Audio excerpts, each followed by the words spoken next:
เศร้าสีสหายกล่าวสู่ท่านแถวผักในพิธีรับสมาชิกผักสำหองสมบูรณ์ใหม่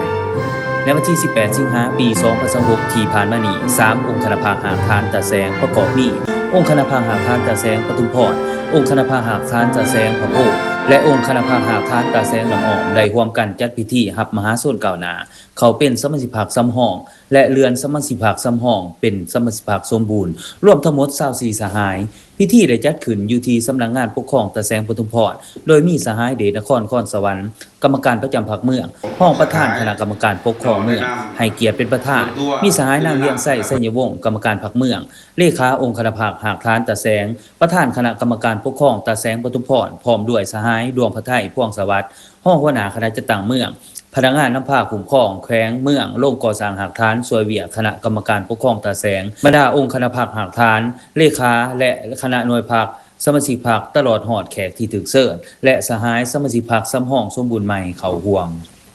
ในพิธีสหายดวงพระไทยพ่วงสวัสดิ์ได้ขึ้นพานมติตกลงของคณะประจำพรรคเมืองว่าด้วยการอนุมัติรับเอามหาโสนก้าวหน้าเขาเป็นสมาชิกพรรคสำห้องและเรือนสมาชิกพรรคสำห้องขึ้นเป็นสมาชิกพรรคสมบูรณ์ตามมติตกลงดังกล่าวมีมหาโสนก้าวหน้า8สหายยิ่ง0สหายได้รับอนุมัติเขาเป็นสมาชิกพรรคสำห้องสังกัดองค์คณภาหากทหารตะแสงพระโพธิ์และองค์คณภาหากทหารตะแสงน้ำออกมีสมาชิกพรรคสำห้องจำนวน16สหายยิ่ง5สหายและรับเรือนขึ้นเป็นสมาชิกพรรคสมบูรณ์สังกัดองค์คณภาหากทหารตะแสงปทุมพร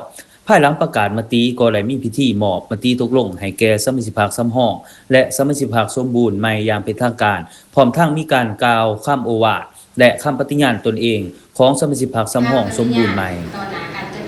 ในโอกาสนี้สหายเดชนครสวรรค์ได้ให้เกียรติโอล่มโดยได้เน้นว่าการรับมหาโสนก้าวหน้าเขาเป็นสมาชิกพรรคสำห้องและการเลื่อนสมาชิกพรรคสำห้องขึ้นเป็นสมาชิกพรรคสมบูรณ์เป็นก้าวสำคัญในเวียกงานก่อสร้างพรรคและเสริมสร้างกำลังแห่งให้แก่องค์คณภาหากทานพร้อมนี้สหายยังได้ชี้ให้เห็นถึงความสำคัญการก่อสร้างฐานแถวสมาชิกพรรคให้มีคุณภาพมีความหนักแน่นทางด้านการเมืองคุณสมบัติศีลธรรมปฏิบัติมีระเบียบวินัยมีความหาวหันและสามารถเป็นแบบอย่างนำหน้าในเวียกงานและขบวนการของมหาชนสำหรับคณะหน่วยพรรคต้องสืบต่อเอาใจใส่เวียกงานศึกษาอบรมการเมืองแนวคิดการก่อสร้างพรรคและการขยายพรรคให้ถูกต้องตามบาทกล่าวและขั้นตอนเน้นคุณภาพเป็นหลักพร้อมทั้งติดตามช่วยเหลือสมาชิกพรรคใหม่ให้มีความก้าวหน้าและเติบใหญ่เป็นกำลังสืบทอดทดแทนในอนาคต